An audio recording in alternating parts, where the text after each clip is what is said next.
Assalamualaikum warahmatullahi wabarakatuh. Wabarakatuh. Baik, hari ini kita akan membicarakan tentang epistemologi ya.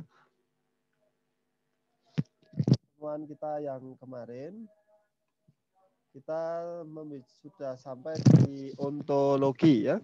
Ontologi, jadi perbedaan antara ontologi di barat itu, ontologi di sains yang kita pahami itu dengan ontologi di dalam Islam, itu adalah kalau ontologi kita, ontologi menurut Islam itu kita membedakan itu dalam dua kategori yang mutlak, yaitu Tuhan dan makhluk gitu. Tuhan dan makhluk.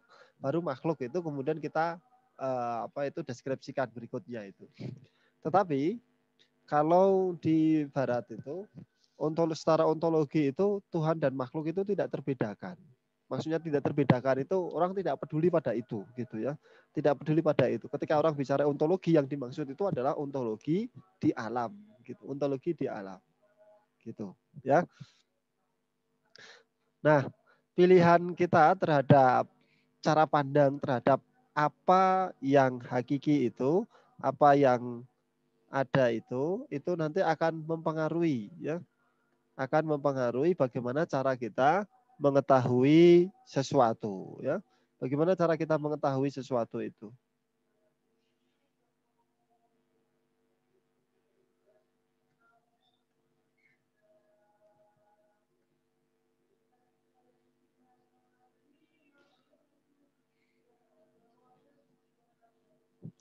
Nah, ini layarnya sudah kelihatan ya. Sudah, Pak. Nah, epistemologi ini bicara tentang bagaimana cara kita mengetahui atau bagaimana cara manusia itu mengetahui tentang objek itu, mengetahui tentang sesuatu itu. Nah, kita lihat itu bahwa di struktur mikroskopik itu kita akan ketemu dengan struktur atom yang semacam ini ya. Ada inti, terus kemudian ada elektron yang mengorbit inti. Kita membayangkan itu semacam tata surya mini atau tata surya kecil gitu ya. Tata surya kecil. Ini pandangan lama ya, pandangan lama. Tapi masih kita ajarkan karena memang menjadi jembatan yang baik untuk memahami dunia atomik begitu. Pertanyaannya terkait dengan epistemologi ini adalah mungkinkah gitu ya, mungkinkah kita itu betul-betul mengetahui tentang objek-objek ini semuanya itu? Mungkinkah kita betul-betul mengetahui tentang elektron? Karena sampai saat ini tidak ada satupun manusia, tidak ada satupun ilmuwan itu yang pernah melihat elektron. Tidak ada gitu. Lalu yang kok kita bisa meyakini bahwa elektron itu ada? Kan ini pertanyaan yang menarik ini. Kalau memang tidak ada yang pernah bisa melihat elektron itu, atau tidak pernah istilahnya itu kalau diwerui kayak gitu ya, diwerui elektron kayak gitu, kok bisa-bisanya kita itu percaya, yakin, sains itu meyakini bahwa ada elektron yang menyusun sebuah atom kayak gitu. Kok bisa kayak gitu? Elektron belum pernah dilihat gitu. Yang dilihat itu kan cuma jejaknya saja. Terus kemudian kita menyimpulkan bahwa itu adalah elektron gitu. Kok bisa kita yakin seperti itu gitu. Ini kan pertanyaan menarik ini. Ya, pertanyaan menarik. Sama seperti pertanyaannya Firaun terhadap Firaun terhadap Nabi Musa alaihissalam itu. Jika memang Tuhanmu itu maha tinggi ya gitu, maka akan aku buat bangunan yang tinggi, terus kemudian kamu akan melihat dari sana itu Tuhanmu gitu. Apakah Tuhanmu itu betul-betul ada atau tidak? Ya gitu. Jadi jika memang elektron itu ada, kenapa kok tidak ada satupun manusia yang bisa melihatnya dan kita semuanya bisa meyakini bahwa elektron itu betul-betul ada? Kalau kita lihat perkembangan konsepnya itu, dulu elektron itu dibayangkan ya, elektron itu kan bermuatan negatif. Sebenarnya dari sisi sejarah ini nanti bisa uh, uh, dalam tanda kutip ya, ada kesalahan gitu, ada kesalahan karena akhirnya elektron itu disifati dengan sifat negatif gitu. Tapi karena sudah terlanjur kayak gitu dan kalau itu diubah itu akan mengubah banyak sekali konsep, maka terus ya sudah diterima saja bahwa elektron itu bermuatan negatif kayak gitu. Elektron itu kan awalnya dibayangkan seperti sebutir partikel kecil. Bayangkan saja seperti gotri atau kelereng kecil kayak gitu. Terus kemudian dia mengorbit inti, ya dia mengorbit inti. Tapi kan lambat laun pemahaman ini kan akhirnya itu berbeda atau pudar atau berevolusi pemahamannya.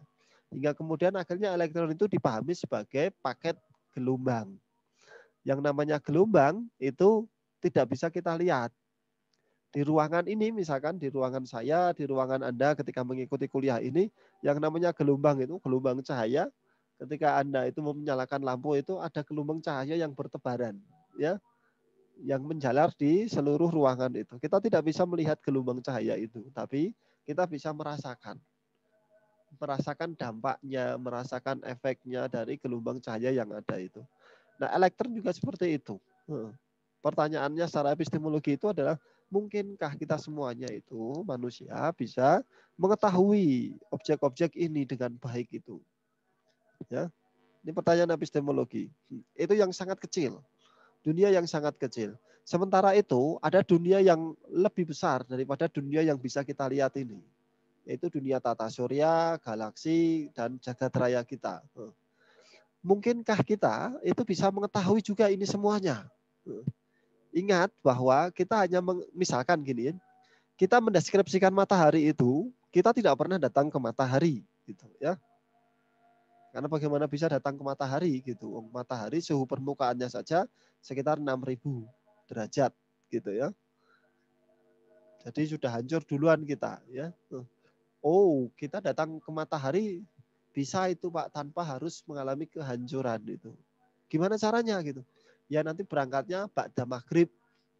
Kan mataharinya sudah nggak panas lagi kayak gitu ya. Itu guyonan ya, anekdot gitu. Kalau ingin datang ke matahari itu jangan berangkatnya pagi atau siang gitu, tapi berangkatlah ba'da maghrib kayak gitu. Itu guyonan. Lalu bagaimana cara kita mendeskripsikan matahari? Dari cahaya yang disampaikan oleh matahari. Cahaya yang dikirimkan oleh matahari ke bumi. Jaraknya itu 8 menit. Sekitar 8 menit. Jadi kalau sekarang itu kita itu bermandi cahaya matahari, sesungguhnya itu adalah cahaya matahari 8 menit yang lalu. Jadi kalau itu kita bermandi cahaya itu pada masa kini, pada masa sekarang, maka bagi matahari itu adalah masa lalu. Anda bisa bayangkan, kita bisa bayangkan bahwa jika matahari yang jaraknya 150 juta kilometer saja, itu butuh waktu 8 menit gitu, cahaya itu sampai. Bagaimana dengan bintang-bintang yang jauh? Bagaimana dengan galaksi-galaksi yang sangat jauh itu? Jika matahari itu 8 menit, jadi informasi yang kita terima itu adalah 8 menit yang lalu, kita bisa bayangkan galaksi-galaksi yang jauh itu. Itu informasinya bertahun-tahun lalu. Sekarang informasinya baru kita terima. Ya. Jadi cahaya itu sebenarnya juga informasi gitu. Dia informasi, paket informasi yang kita terima itu. Nah, mungkinkah kita semuanya bisa mengetahui ini semua? Mungkinkah manusia dengan apa itu akalnya, dengan inderanya itu bisa mengetahui ini semuanya itu? Ini pertanyaan epistemologis itu. Wong kita tidak pernah datang ke matahari, kita tidak pernah datang ke galaksi. Kok kita bisa mendeskripsikan itu semuanya itu? Mungkinkah gitu? Bagaimana caranya? Kayak gitu.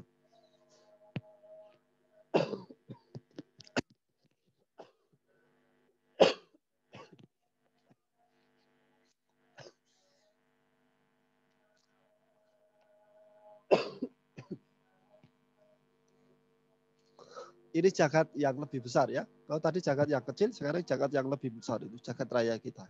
Mungkinkah kita bisa memahami itu dengan baik?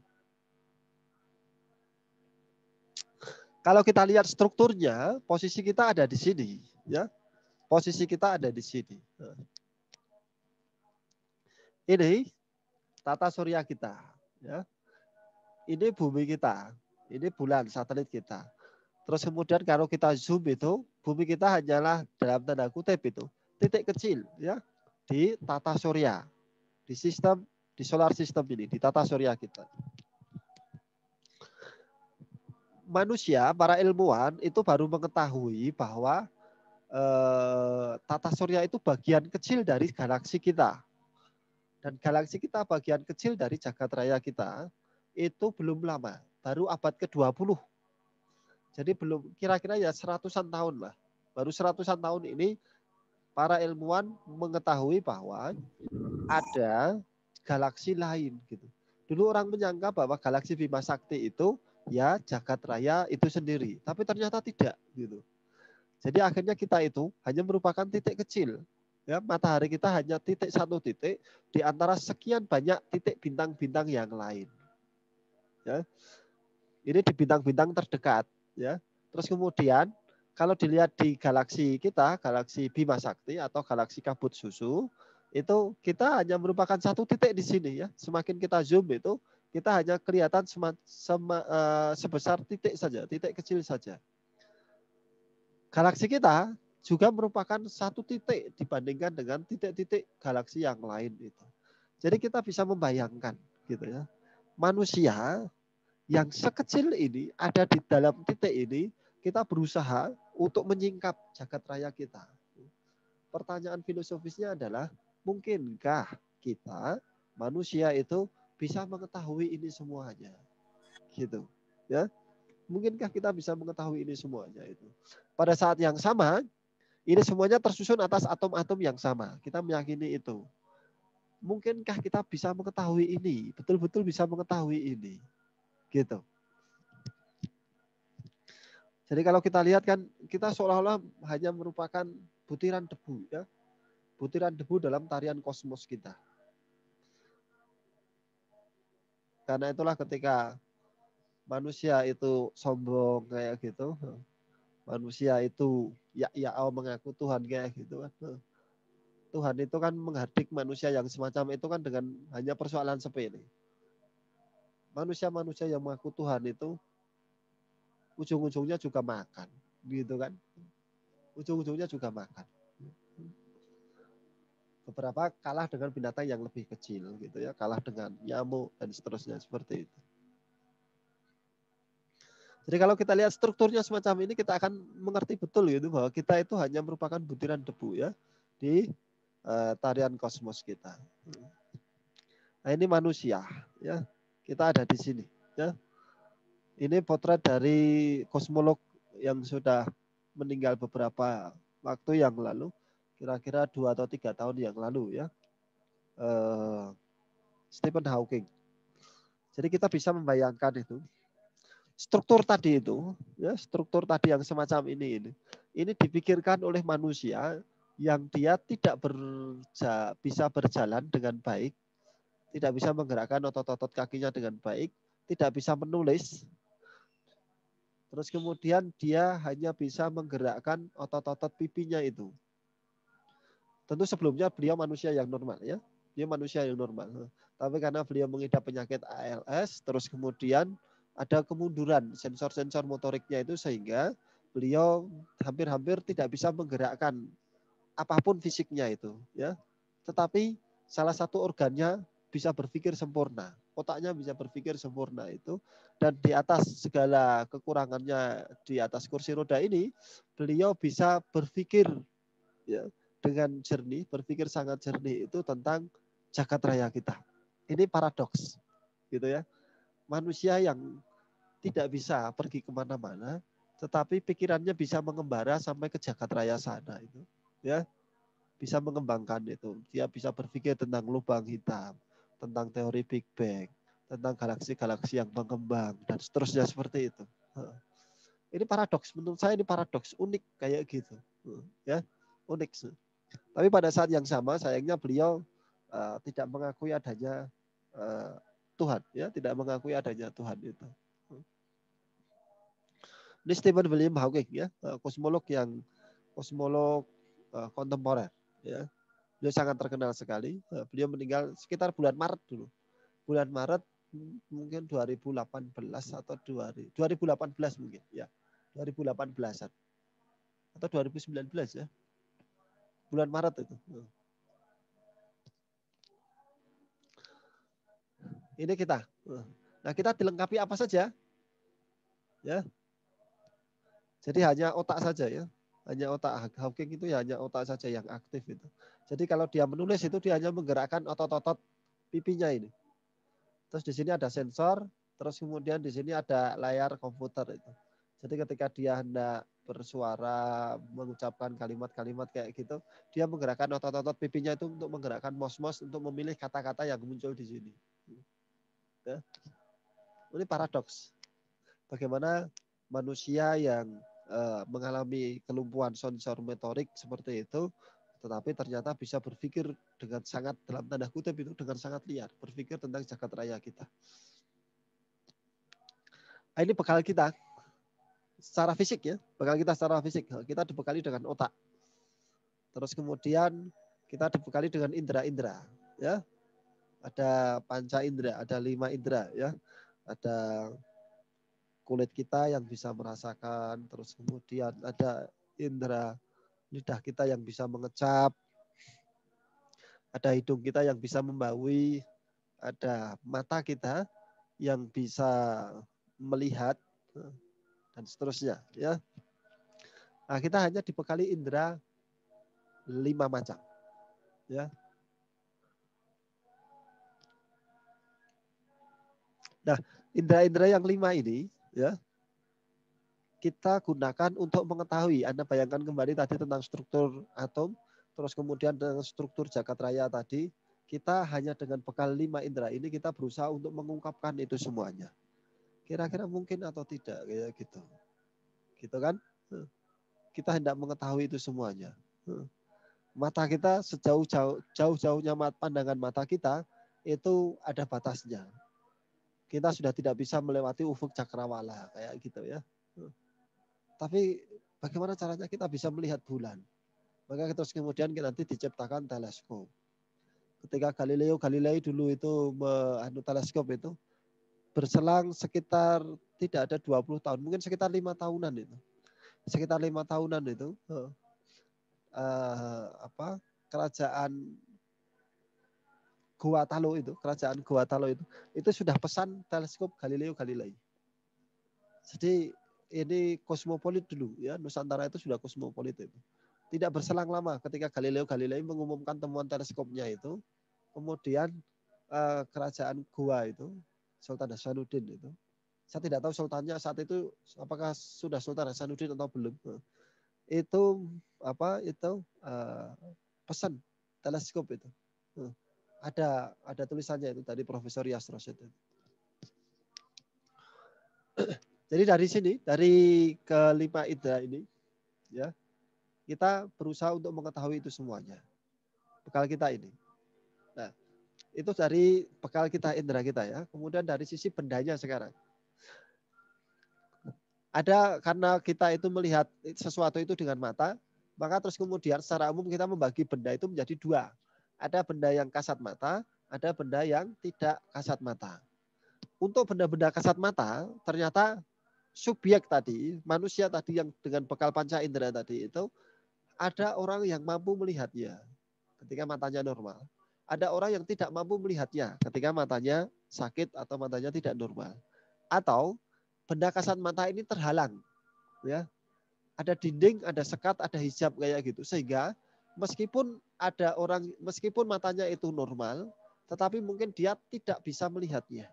Karena ada dinding gitu. Ya. Bendanya nyata, kasat mata.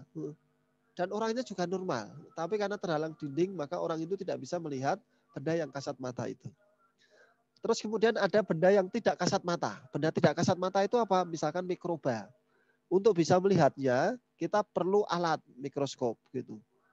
Ada bintang-bintang yang sangat kecil itu, yang kita tidak bisa melihatnya. Saking jauhnya. Tetapi orang-orang tertentu bisa melihatnya dengan bantuan alat-alat tertentu. Misalkan kalau kita lihat bulan itu, kita kan melihatnya dia bundaran yang halus gitu ya, berwarna kuning keemasan halus gitu. Tapi ketika orang melihatnya itu pakai teleskop, maka orang bisa melihat kawah-kawah di permukaan bulan itu. Nah, benda-benda yang tidak kasat mata ini bisa karena saking kecilnya atau justru karena saking besarnya dan dia jauh sekali. Gitu. Nah, untuk benda yang kasat mata, tidak kasat mata, ada orang yang mampu melihatnya. Ya. Mungkin dia menggunakan alat-alat tertentu dengan mikroskop, dengan teleskop kayak gitu. Terus kemudian ada orang yang tidak mampu melihatnya. Ini kategori dari sisi bendanya ya, dari sisi objeknya. Pemahaman ini nanti sederhana. Pemahaman ini sederhana, tetapi ini nanti baik. Ya, penting sekali untuk membantu kita atau menjembatani pemahaman kita dalam melihat aspek-aspek epistemologis. Ya. Sekarang kita lihat dari sisi manusianya. Ada orang yang mampu melihat apa yang dapat dilihat oleh mata.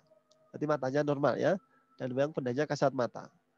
Ada orang yang mampu melihat apa yang tidak dapat dilihat oleh mata. Mungkin dia punya alat. Ya, mungkin dia punya alat. Gitu. Ada orang yang tidak mampu melihat apa yang dapat dilihat oleh mata. Mungkin karena terhalang sesuatu, terhalang dinding, atau ya mungkin matanya itu tidak berfungsi dengan baik. Ada orang yang tidak mampu melihat apa yang tidak dapat dilihat oleh mata. Ada orang yang tidak mampu melihat apa yang tidak dapat dilihat oleh mata. Mungkin karena terhalang dinding juga, matanya tidak berfungsi dengan baik. Terus kemudian dia juga tidak memiliki alat apapun gitu untuk membantu melihat itu. Ini dari sisi aspek manusianya. Sekarang dari sisi tahu, dari sisi tahunya. Kita lihat dari sisi manusianya. Ada orang yang tahu bahwa dia tahu. Jadi dia betul-betul sadar. Dia menyadari, memiliki kesadaran bahwa dia itu tahu. Jadi dia tahu bahwa dia itu tahu. Yang kedua, ada orang yang tahu bahwa dia tidak tahu. Terhadap suatu objek, dia tidak tahu itu. Dan dia betul-betul sadar bahwa dia tidak mengetahui tentang objek itu.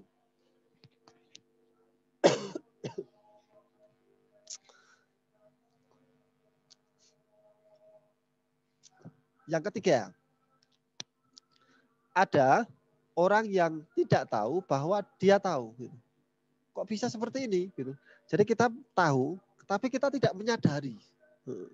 Sering ya, kita mengalami kayak gitu juga bahwa kita tahu, tapi kita tidak menyadari bahwa kita itu tahu. Gitu.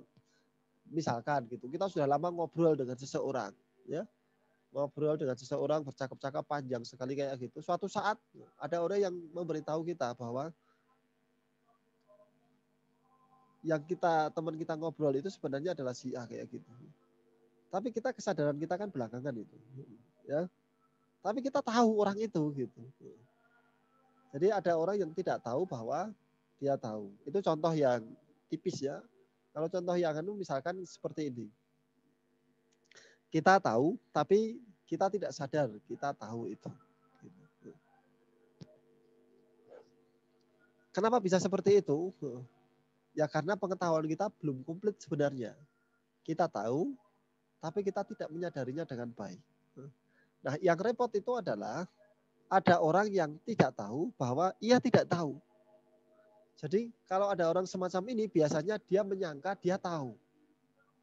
Padahal sejatinya dia itu tidak tahu dan dia tidak menyadari atas ketidaktahuannya itu. Wah, ini repot sekali kalau bertemu, berdiskusi dengan orang-orang yang semacam ini. Ya, level ini. Dia tidak tahu, tetapi dia tidak menyadari atau dia tidak tahu bahwa ia itu tidak tahu. Ya, hati-hati ini. Karena nanti ada persoalan-persoalan, ada objek-objek yang sebenarnya manusia itu tidak tahu dan dia juga ternyata tidak menyadari bahwa dia tidak tahu. Gitu. Jadi isinya hanya persangkaan-persangkaan, spekulasi-spekulasi seperti itu. Itu dari sisi manusia terkait dengan aspek tahu atau tidak tahu. Ya. Nah, lalu pertanyaannya adalah bagaimana manusia itu dapat mengetahui sesuatu. Terus sebenarnya pengetahuan itu apa sih? Kayak gitu kan. Bagaimana manusia bisa mengetahui sesuatu dan apa sih sebenarnya pengetahuan itu? Nah, ada banyak sekali aliran-aliran atau paham-paham yang berupaya untuk mendeskripsikan ini. Ya, terkait dengan sumber pengetahuan dan terkait dengan hakikat dari pengetahuan itu. Sekarang kita lihat dari sumber pengetahuan itu. Sumber pengetahuan itu maknanya adalah bahwa yang diyakini bisa menghasilkan pengetahuan. Sumber pengetahuan berarti dari situlah gitu manusia nanti bisa mengetahui. Dari apa saja? Ada pemahaman rasionalisme. Ini berarti pemahaman rasionalisme ini meyakini bahwa sumber pengetahuan itu hanya rasio saja. Hanya akal, hanya pikiran gitu. Kalau rasionalisme yang plus materialisme nanti berarti itu adalah otak gitu ya, yang berpikir itu, yang bisa menghasilkan pikiran itu, yang bisa menghasilkan pengetahuan itu. Kemudian ada aliran empirisme. Berarti ini sumber pengetahuan itu adalah pengalaman. Pengalaman. Kalau di laboratorium berarti apa pengalaman itu? Eksperimen. Eksperimen. Selain eksperimen ada observasi atau pengamatan. Karena itulah orang-orang eksperimen itu biasanya mereka sangat empiris sekali. Kalau tidak bisa dibuktikan di laboratorium, tidak bisa diamati di laboratorium, atau tidak bisa diamati di alam raya, tidak bisa dicari buktinya di alam raya, maka itu belum dianggap sebagai pengetahuan. Atau tidak dianggap gitu. Atau selain yang keluar dari pengalaman itu bukan merupakan bagian dari pengetahuan. Nah, kalau realisme ini dari objeknya itu sendiri, sumber pengetahuan itu. Karena itulah nanti ada istilah discovery, menemukan. Ya, menemukan. Karena apa? Pengetahuan itu sumbernya dari mana? Ya dari keadaan senyatanya itu, dari keadaan yang diamati itu. Ya, dari keadaan yang diamati itu. Bedanya dengan empirisme gimana? Ada perbedaan tipis ya gitu ya. Nah, sementara kalau hakikat pengetahuan ini bicara ya, yang disebut pengetahuan itu yang mana gitu. Kalau tadi sumbernya, sumber-sumber yang menyalurkan, sumber-sumber yang menghasilkan pengetahuan. Kalau yang di sini hakikat pengetahuan itu adalah manakah yang merupakan yang disebut sebagai pengetahuan. Ada aliran idealisme. Yang disebut sebagai pengetahuan itu apa? Yang dia merupakan gagasan, ideal. Lalu pengalaman gimana? Pengalaman itu bukan pengetahuan. Atau dia subordinat gitu ya dari gagasan. Jadi dia di bawah letaknya dari gagasan. Orang-orang idealis kayak gitu. Empirisme yang disebut sebagai pengetahuan itu apa? Dari pengalaman itu. Kalau pragmatisme beda lagi, positivisme beda lagi. Nanti kita bahas lebih detailnya. Jadi kira-kira kayak gitu. Di epistemologi orang terpecah menjadi ini, ya. Dari sisi sumber pengetahuan, terus kemudian dari sisi hakikat pengetahuan, ya. Dari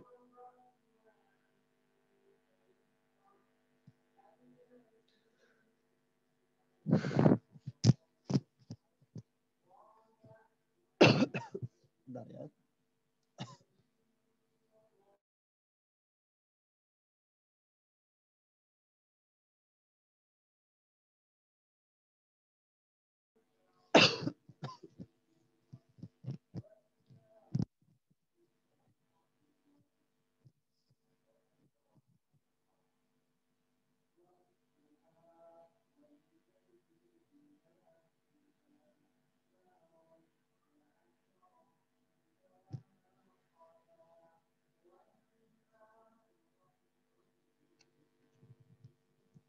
Nah, sekarang dari sisi hakikat pengetahuan tadi ya.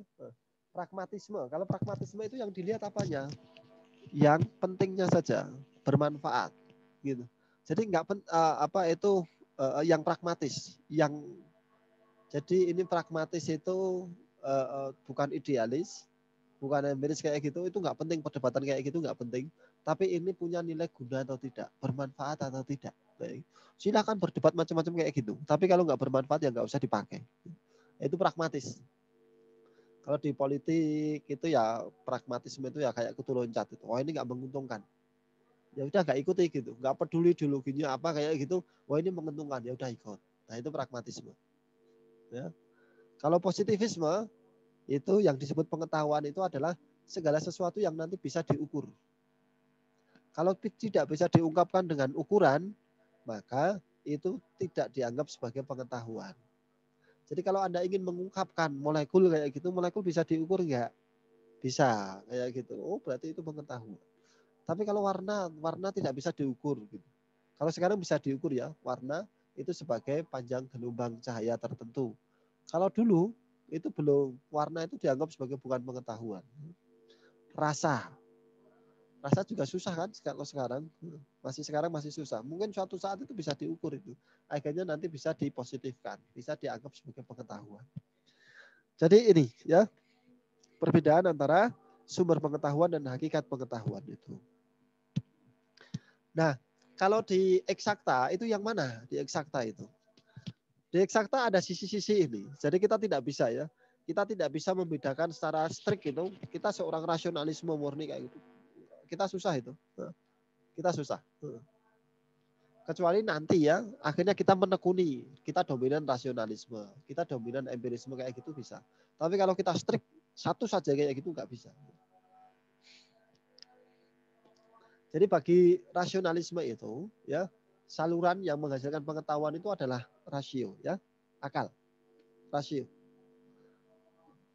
Karena itulah biasanya ini orang-orang teoretisi, ya, para kalangan teoretik, ahli teoretik itu biasanya mereka seorang rasionalis. Karena mereka menganggap bahwa pengetahuan itu adalah yang dihasilkan oleh rasio. Mereka tidak peduli loh. Orang-orang rasionalisme itu di ilmu eksakta itu tidak peduli apakah teorinya itu bisa dibuktikan secara eksperimen atau tidak. Karena bagi mereka persoalannya secara, kalau sesuatu itu sudah eksis secara rasionalisme itu, sudah eksis kayak gitu, maka apa? Maka pembuktian itu hanya menunggu waktu gitu. Kalau sekarang belum bisa dibuktikan, di waktu mendatang itu pasti bisa dibuktikan. Saya kasih contoh kayak gini. Teorinya gravitasi Newton. Gravitasinya Newton itu diungkapkan oleh Newton tahun 1687. 1687 ya. Jadi abad ke-17. Persamaan F sama dengan G M1 M2 dibagi R kuadrat. Kayak gitu ya. Jadi persamaan ini F sama dengan G M1 M2 dibagi dengan R kuadrat ini. Persamaan ini diungkapkan oleh Newton 1687. Tapi nilai G itu berhasil diungkapkan, tetapan gravitasi universal itu tahun berapa? Sekitar 100 tahun kemudian. 1700, coba nanti dicek ya. Seingat saya 1799-an. Ya. Dengan neraca puntir, Henry Cavendish dengan neraca puntirnya itu. Jadi sekitar 100 tahun kemudian itu, ya, baru nilai tetapan gravitasi universal itu bisa dihitung dengan cermat, dengan neraca puntir. Henry Cavendish itu. Henry Cavendish. Anda bisa bayangkan itu. Selama 100 tahun itu terus ngapain gitu. Orang tetap meyakini hukum gravitasi universal. Tapi nilai G itu baru dihitung secara akurat itu sekitar 100-an tahun kemudian.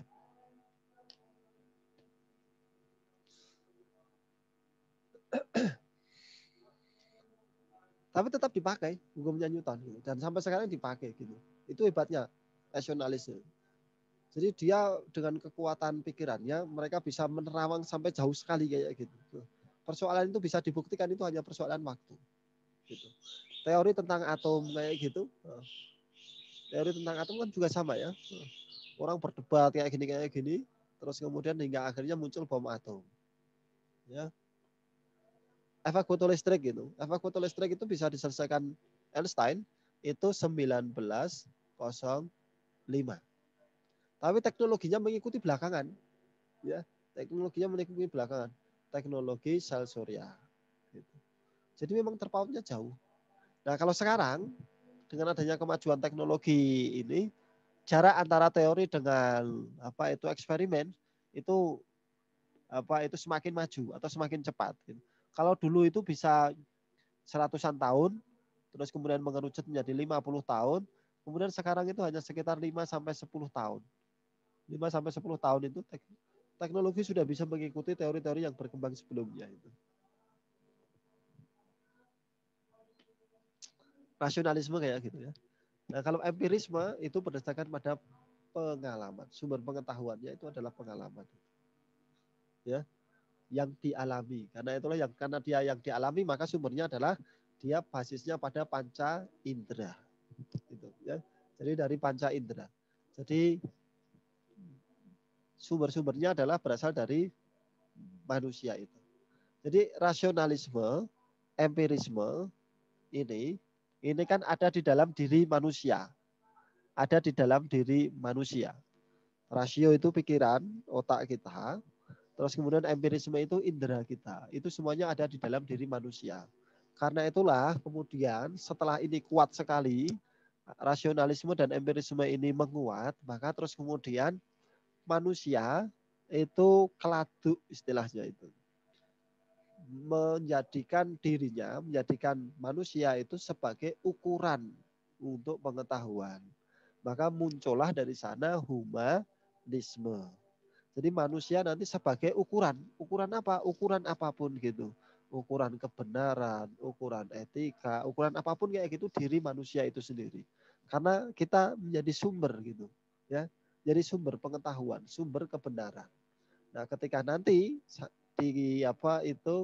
diyakini bahwa pengetahuan itu sama dengan kebenaran, maka manusia itu adalah sumber kebenaran itu.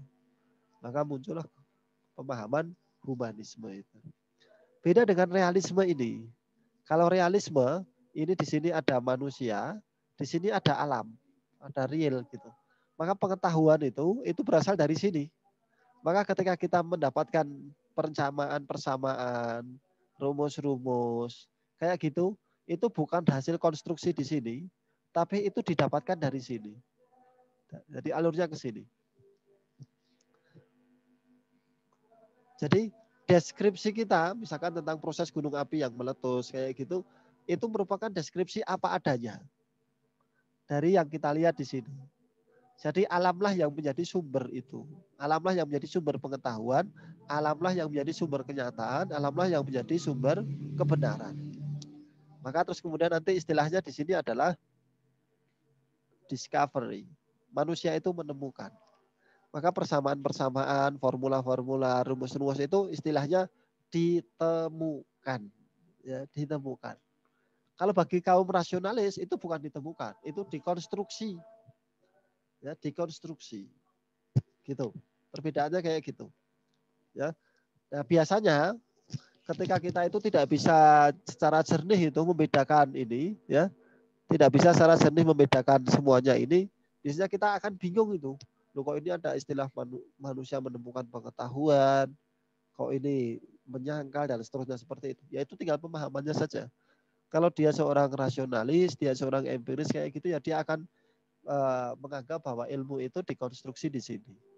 Ya, tapi kalau seorang realis itu ya ilmu itu ditemukan. Gitu. Itu terkait dengan sumber pengetahuan. Ada pertanyaan dulu sampai di sini?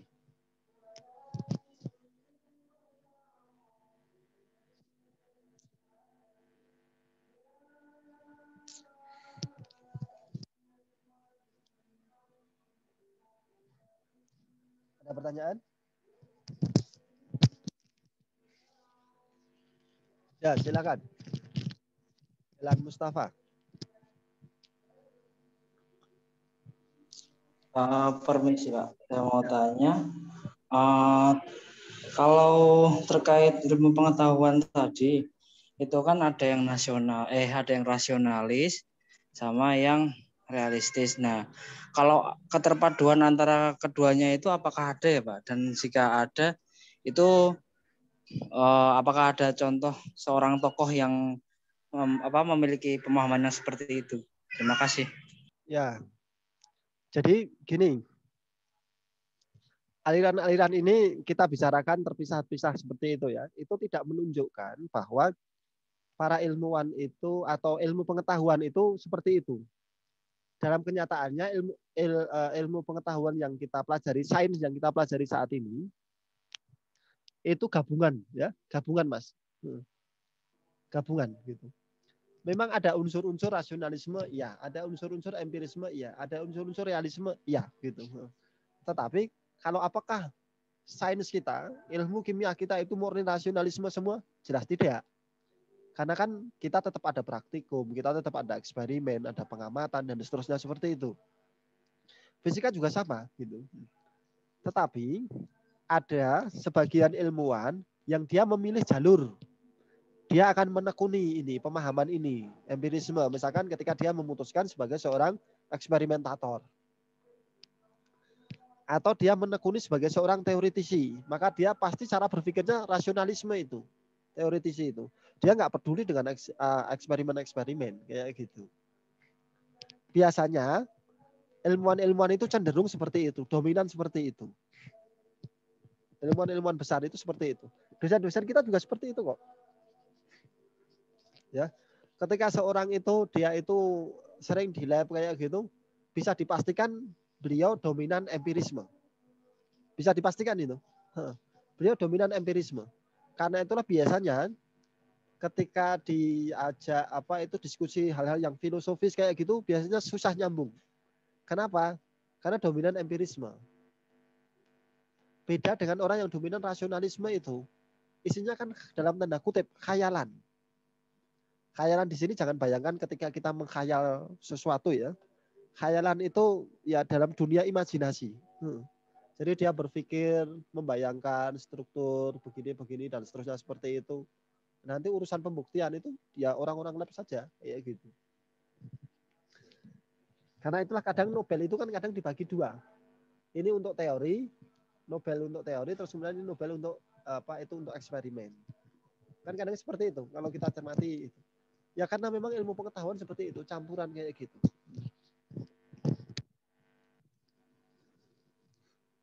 Gitu Mas. Baik Pak, terima kasih. Ada lagi yang lain?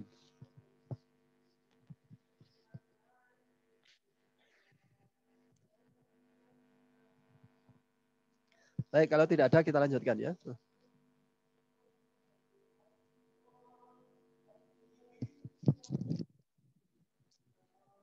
Kita kembali ke hakikat pengetahuan yang tadi sudah kita singgung. Nah, kalau idealisme itu yang disebut pengetahuan itu adalah gagasannya. Ya, gagasan, idea. Maka ketika ada satu konsep di sains kita itu ya, ada satu konsep di sains kita itu, manakah yang lebih manakah yang merupakan pengetahuan itu yang menurut aliran idealisme itu adalah gagasannya, idea. Ya. Karena itulah semua yang kita yakini ini sebagai sains itu adalah konstruksi dari pikiran. Konstruksi dari pikiran, idea gitu ya, idea. Misalkan kayak gini. Kalau kita nyebrang itu karena sesuatu itu ada, diyakini ada, karena dia merupakan konstruksi dari pikiran, maka bagi orang idealisme, bagi penganut idealisme itu, ketika ini ilustrasi ekstrim ya, ketika dia menyeberang jalan, ya, maka adanya kendaraan dari sisi kiri dan kanan itu karena kita pikirkan, itu karena kita pikirkan. Begitu tidak kita pikirkan gimana? Ya bagi kita itu nggak ada, karena itulah orang yang tidak gagas kayak gitu ya, orang gagas, kita nyebutnya kan orang gagas kayak, ya dia akan tetap nyelonong saja, karena dia berpikir nggak ada itu. Seringkali kan ini jadi tipikal para penyeberang jalan ya. Beberapa tipikal penyeberang jalan kan seperti itu. Dia nyebrang itu ya pokoknya asal nyelonong saja. Toh nanti ketika kita menyeberang, mereka akan berhenti sendiri gitu. Nggak ada toh gitu. Itu ekstrimnya orang idealisme seperti itu. Contoh lain lagi itu ketika menghadapi masalah. Bagi orang idealisme itu, masalah itu sebenarnya tidak ada. Masalah itu ada karena apa? Karena kita pikirkan. Karena dia konstruksi pikiran kita. Karena kita pikirkan itu di dalam alam ideal kita, maka akhirnya masalah itu muncul gitu. Karena itulah kalau tidak ingin ada masalah itu nggak usah dipikirkan. Gitu. Sering ya kita mengalami kayak gitu ya. Ada satu kejadian, peristiwa, fenomena atau ucapan seseorang itu menjadi masalah bagi kita karena kita pikirkan terus. Gitu. Begitu kita lupakan itu, ya hidupnya enteng juga gitu, tidak menjadi beban gitu. Nah, idealisme itu kayak gitu. Jadi sesuatu itu ada, objek itu ada karena kita pikirkan. Objek itu ada karena dikonstruksi oleh pikiran kita. Jadi elektron itu ada, kenapa? Karena dikonstruksi oleh pikiran kita, dikonstruksi oleh idea kita. Atom itu ada karena dikonstruksi oleh idea kita. Maka terus kemudian hasil konstruksi itu kan dicek ya. Nanti ada teori kebenarannya untuk ngecek itu di pertemuan berikutnya. Hasil konstruksi dari idea itu dicek, terus kemudian nanti urusan orang eksperimen, ya, urusan eksperimen untuk betul-betul membuktikan apakah itu betul-betul ada atau tidak, gitu. Jadi seperti itu cara berpikir idealisme itu. Misalkan, gitu,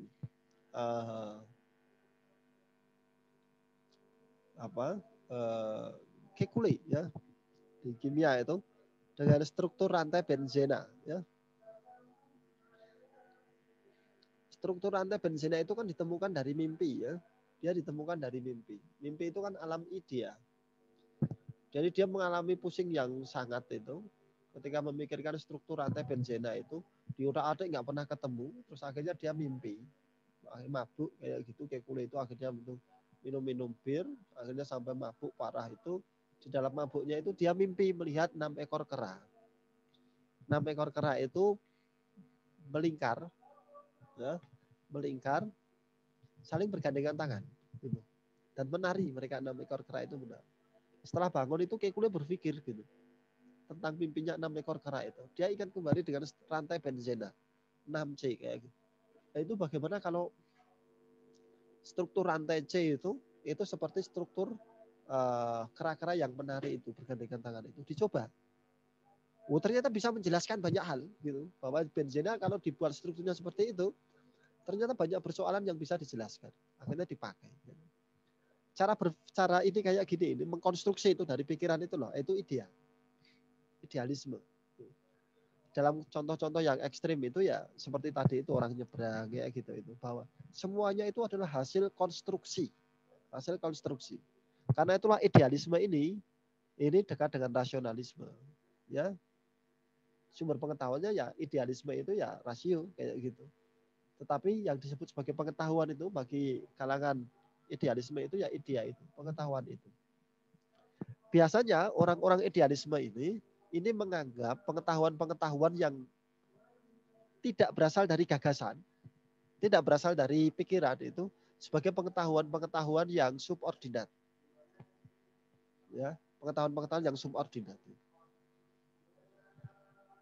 Ciri yang lain dari idealisme, menganut idealisme itu adalah ketika mereka itu punya gagasan, mereka berusaha untuk menerjemahkan gagasan itu di alam nyata. Karena itulah di lingkungan organisasi, kita mungkin sering ketemu dengan orang-orang tipikal semacam itu. Dan kita menyebutnya orang-orang idealis. Nah, seperti itu.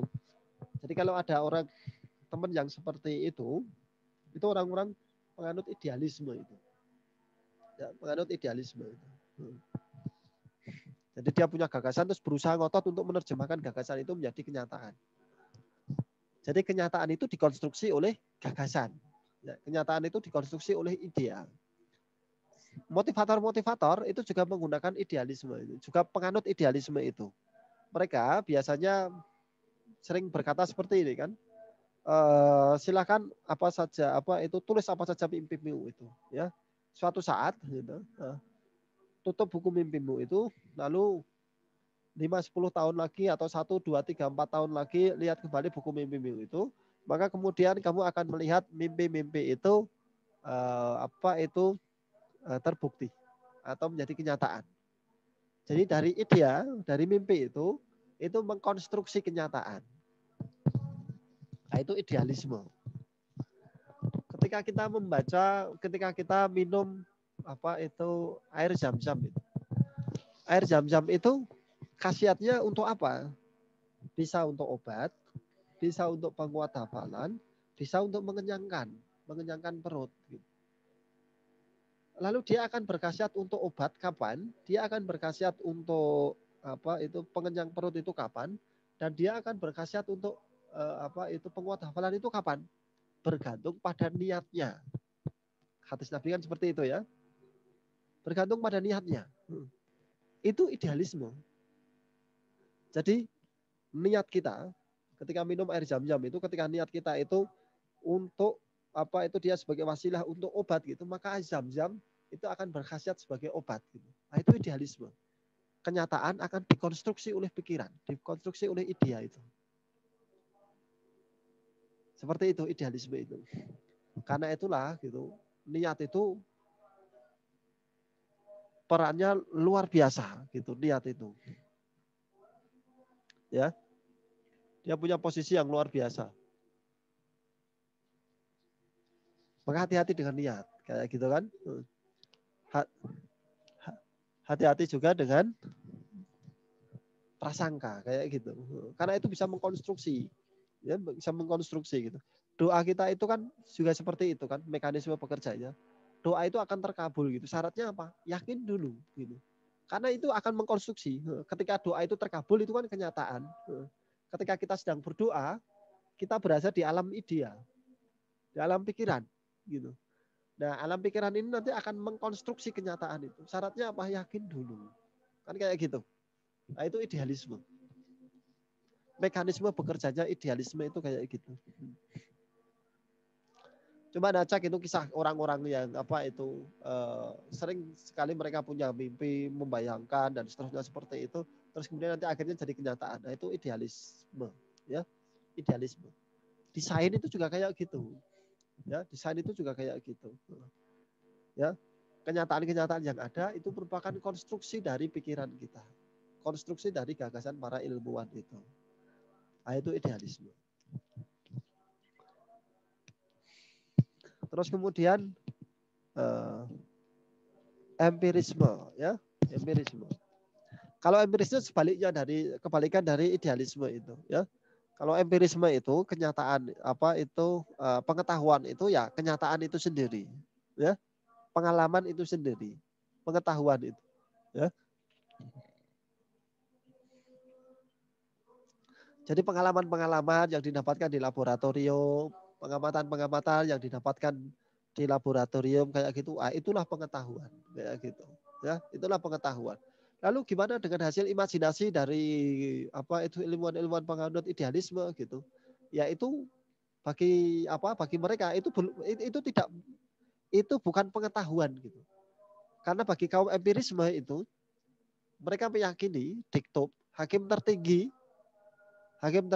itu adalah eksperimen.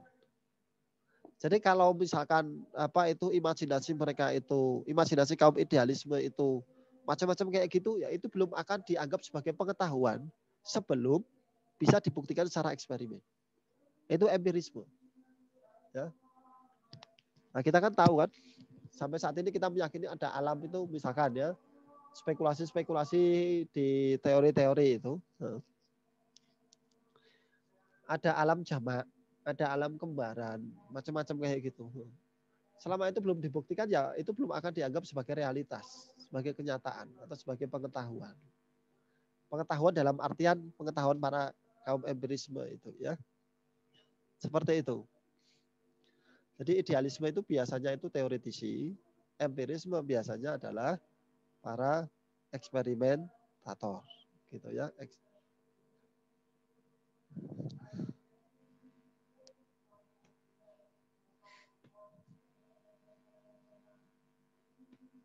Terus kemudian pragmatisme.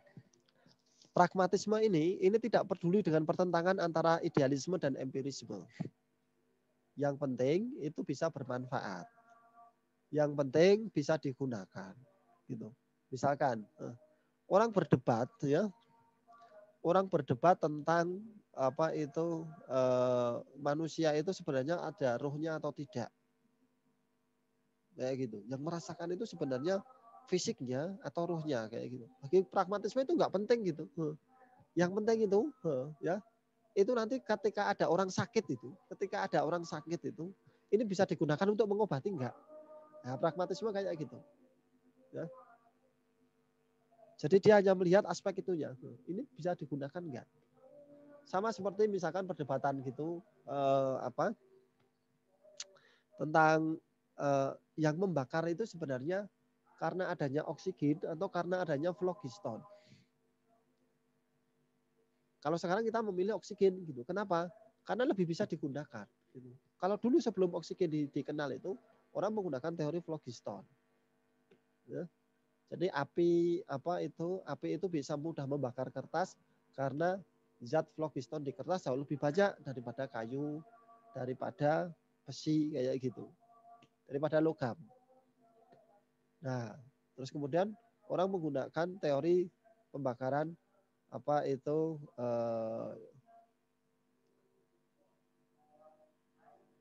yang menggunakan oksigen gitu ya. Maka terus kemudian teori phlogiston itu menjadi pudar. Kenapa? Karena susah, kayak itu lebih susah gitu. Lebih mudah orang memahami pembakaran itu dengan oksigen. Pragmatisme seperti itu. Nah, kalau positivisme itu ciri khasnya adalah semuanya bisa dipositifkan. Ya. Semuanya harus bisa dipositifkan. Selama sesuatu itu tidak bisa dipositifkan, yaitu tidak akan dianggap sebagai sebuah pengetahuan. Ya. Sebagai sebuah pengetahuan. Oke, sampai di sini ada pertanyaan?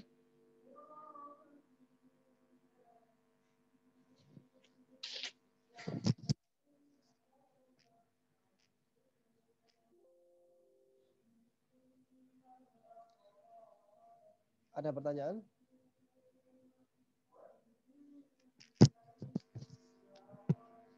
Pak izin bertanya. Ya, silakan. Berarti akar dari ditemukannya adanya metode ilmiah yang biasanya identik dengan orang-orang eksak, orang-orang sains itu berasal dari ini ya Pak, empirisme ya Pak. Tadi kan kalau empirisme itu kan kalau memang pengetahuan itu tidak bisa dibuktikan dalam kenyataannya, berarti itu bukan disebut pengetahuan. Ya, jadi apa yang kita sebut sebagai metode ilmiah itu dekat dengan empirisme. Dekat dengan empirisme. Jadi sebenarnya ketika kita belajar metopen kayak gitu itu dominan empirismenya. Kaum rasionalisme atau kaum idealisme itu karena mereka tidak butuh metode macam-macam karena cara prosedurnya itu lebih banyak dalam tanda kutip ya. Dalam tanda kutip itu khayalan. Karena itulah lab misalkan ya, saya nggak tahu kalau di kimia itu ada kimia teoretik atau enggak gitu. Kalau fisika itu ada fisika teoretik itu. Labnya isinya apa? Labnya isinya hanya komputer. Jadi ruang kosong saja. Lab teoretik itu isinya hanya ruang kosong saja. Ya bayangkan seperti musola kayak gitulah. Isinya hanya ruang kosong gitu. Banyak orang diskusi, ada komputer untuk mungkin membantu menggali data atau membantu perhitungan. Terus kemudian sama coretan-coretan di kertas atau papan tulis itu. Lab teoretik isinya kayak gitu. Kalau ditanya ini metodenya gimana gitu, susah juga dijawab itu. Tapi kalau orang eksperimen gitu, ini mau melakukan karakterisasi misalkan tanah dari daerah ini gitu. Kan karakterisasinya misalkan tanahnya diayak, macam-macam kayak gitu kan metodenya kan? Atau ingin melakukan pengujian. Pengujian apakah air sungai ini sudah tercemar atau belum atau mengandung logam apa saja. Metodenya kan jelas. Langkah-langkahnya kan jelas. Itu empirisme. Ya. Tapi kalau orang rasionalisme enggak, ya. Dan memang untuk menguji kayak gitu orang rasionalisme susah gitu. Memang bukan jalannya, bukan bidangnya, bukan ranahnya, ya gitu. Karena itulah seperti pertanyaan yang tadi di awal itu, di mana kita bisa mengikuti salah satunya itu atau adakah ilmuwan yang bisa menggabungkan semuanya kayak gitu? Umumnya jarang gitu. Kalau dari sisi personalnya, dari sisi pribadi ilmuwannya, biasanya mereka akan dominan salah satunya. Tapi kalau dari sisi lembaga sainsnya, lembaga keilmuan sainsnya itu dua-duanya harus ada. Dua-duanya harus ada. Karena itulah kalau ada misalkan sekumpulan ilmuwan atau sekumpulan dosen yang isinya hanya eksperimen saja kayak gitu, tidak ditopang oleh kalangan teoretisi kayak gitu, ya biasanya majunya berbeda dengan yang ditopang juga dengan kalangan teoretisi kayak gitu. Yang dulu sempat rame itu partikel boson itu, ya. Higgs boson partikel Higgs itu ya. Higgs boson ya. Itu kan teorinya sudah lama sekali itu. Ya. Teorinya sudah lama sekali itu, sudah bertahun-tahun sebelumnya itu. Tapi kan kalau tidak salah itu ada 300 ilmuwan itu yang di satu paper itu kalau tidak salah ya. Ada sekitar 300 nama itu di satu paper itu yang membuktikan partikel itu ya. Higgs boson yang kemudian oleh para wartawan dikenal sebagai partikel Tuhan itu atau God particle itu. Dari sisi teoretik itu sudah lama sekali kayak gitu ya. Tapi memang kalangan teoretisi ya akhirnya mereka dalam tanda kutip ya bukan mengecilkan gitu ya. Mereka lebih condong atau lebih dominan pada khayalan-khayalan gitu ya. Untuk eksperimen kayak gitu ya itu urusan orang eksperimen kayak gitu. Ada dominan-dominan seperti itu dalam pribadi-pribadi para ilmuwan. Jadi itu pilihan, bagian dari pilihan hidup nanti. Kita akan menekuni yang mana, kayak gitu. Jadi kembali ke pertanyaan tadi. Jadi metode ilmiah, metode saintifik itu dari kalangan empirisme ya? Ya, gitu. Jadi itu adalah dominan kaum empirisme itu. Termasuk di metode ilmiah untuk pendidikan kayak gitu. Karena itulah ketika Anda berkutat ya, meneliti persoalan teoretik di dunia pendidikan biasanya jarang. Dan ketika ditanya, ini metodenya gimana? Kita akan kesulitan.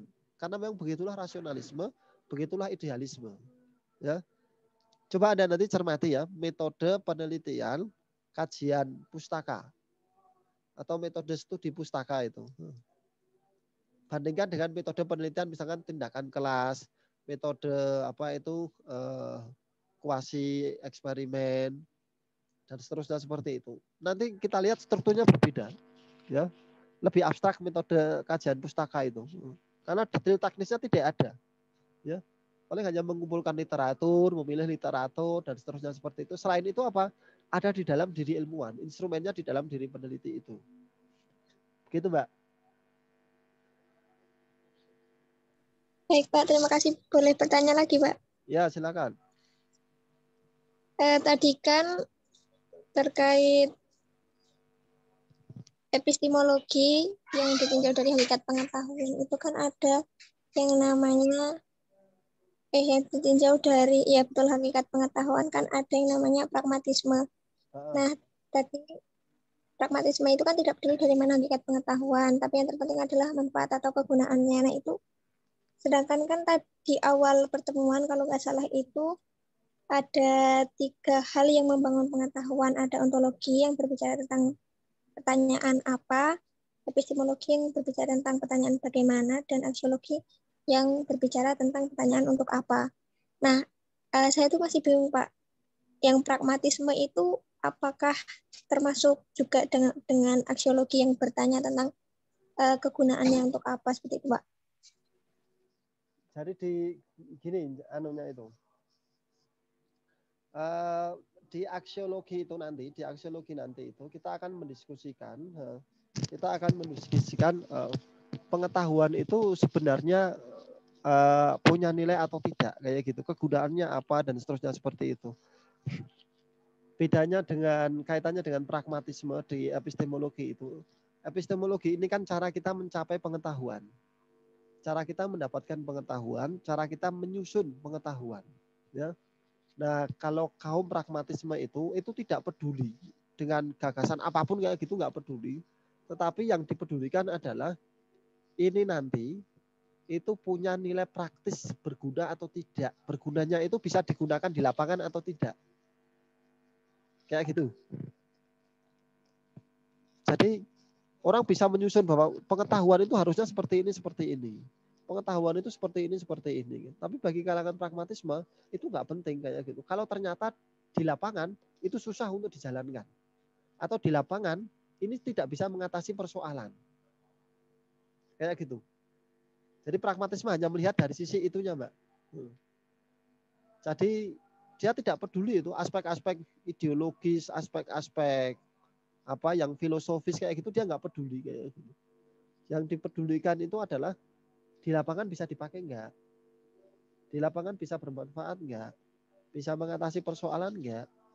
Fenomenanya bisa diurai enggak dengan teori itu? Kalau bisa, oke, enggak peduli apapun itu bisa kita pakai kayak gitu. Itu pragmatisme itu. Baik, Pak, sudah paham. Terima kasih. Ya, sama-sama. Ada lagi?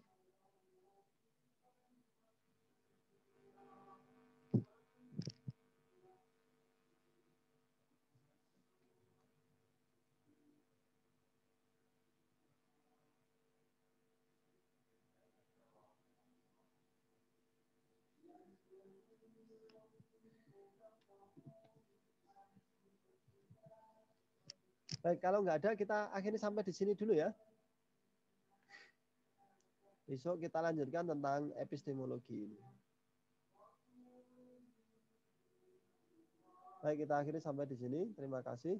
Semoga pertemuan kita membawa keberkahan untuk kita. Subhanakallahumma bihamdika asyhadu an la ilaha illa anta astaghfiruka wa atubu ilaik. Assalamualaikum warahmatullahi wabarakatuh. Waalaikumsalam warahmatullahi wabarakatuh.